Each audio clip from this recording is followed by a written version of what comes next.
So in data collection and analysis, step number one is that you count your responses. Once you have distributed your questionnaire, now the next stage is to count your responses. If you are doing it electronically by using Google Forms or SurveyMonkey, the tabulation is done for you. You do not have to manually do it. So the number of responses of participants against each of the questionnaire items are automatically counted for you. So say for example, if you distributed a questionnaire to 50 participants, the responses against each of the questionnaire items will be tabulated for you. You do not have to manually count that how many of them agreed, disagreed, had no opinion, or whatever scale you used against each of the questionnaire items. So that is the beauty of doing it electronically. However, you must know if you do it manually, you have to do it. So you have to count the responses against each of the questionnaire item and then tabulate it. So how tabulation is done? You simply can make a table, rough or neat, because it does not have to be a part of your research report. You can make it a part of your research report, but it's not a necessity that you have to have a table. But it's encouraged that if you guys want to make your tabulation a part of your data collection and analysis of research report. The more working you show in your process, the more reliable your findings are. So tabulation is a way to showcase that you have systematically moved towards your findings and conclusion that you eventually move towards. So after tabulation of your responses, then you describe them. You describe your responses.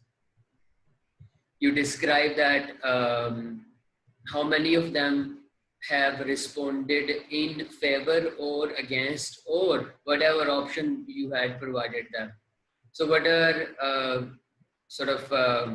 trends emerging in your data? Yeah. So what are the major you can say patterns, major patterns emerging from your data? So after tabulation, the next stage is that you apply statistical procedures on your data. Simple statistical procedures at this stage. Statistical procedures like average, percentage, mean, median. So all those statistical procedures that you know. Nothing of complex nature is required at this stage, because we believe that you have just started your research careers and it's your first exposure towards research. So all we want to do is that you guys must be familiar with how these things are done. So the level of complexity can be enhanced later on. Right now, you just demonstrate that you know the steps. So I repeat, first, you distribute your questionnaire to your sample and population, to your representative sample. Once the questionnaire is distributed, you collect, you count and tabulate the responses against each of the questionnaire item. If you are doing it electronically, this thing will be done for you automatically. You do not need to do it manually. So once you guys are done with tabulation, the next stage is that you provide, you apply certain statistical procedures on the data. For example, if you distributed 50 questionnaires to your representative sample, if your representative sample size was 50, so you will then tell us by applying statistical procedures that what is the percentage of out of those 50 participants who is in favor of a certain statement. For example, if your statement was co-education, do you guys believe that it's favorable considering the socio-cultural environment that we live in? Is it suitable for us to have a co-education system or not at university level? So say for example, this was your one of the questionnaire items. So how many in terms of percentage, what is the percentage of those participants who are in favor or against or have no opinion about this statement? So that is what I mean by applying statistical procedures. So first you count the responses and then you apply certain simple average भी निकाल सकते हैं और भी कोई simple statistical procedures you guys can apply on your data. Having done that, you move towards the next stage, that is visual representation of your data. Okay? Visual representation of data. So in visual representation of your data, you draw graphs, you draw pie charts. So there are quite a few ways to represent your data visually. You can make, and it's not necessary that you make a chart for every single questionnaire item.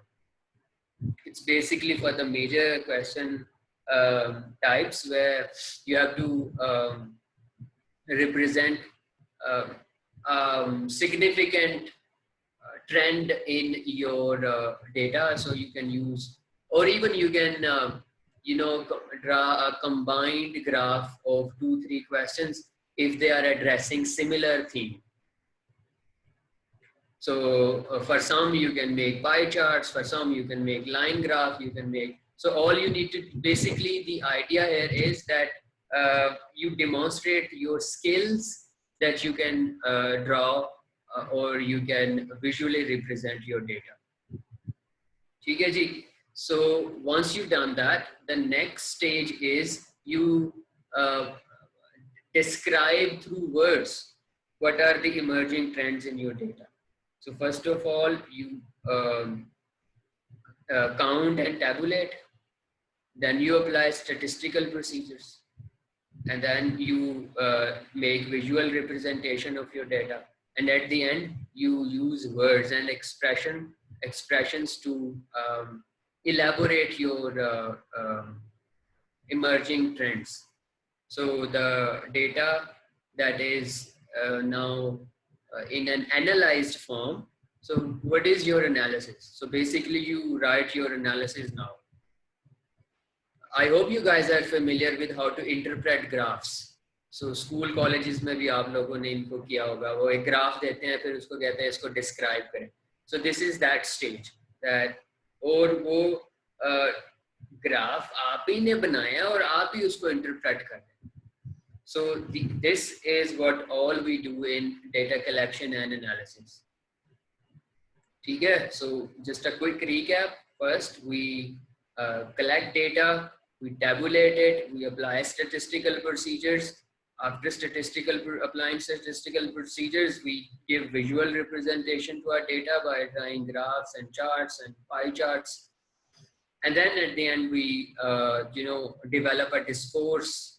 We develop a discussion on the interpretation of our, or rather, मैं इसको findings अभी नहीं कह रहा because वो हम next में use करेंगे. So it's more of a analysis stage where you are trying to play with your data and see all different possibilities in it and how it leads you towards findings.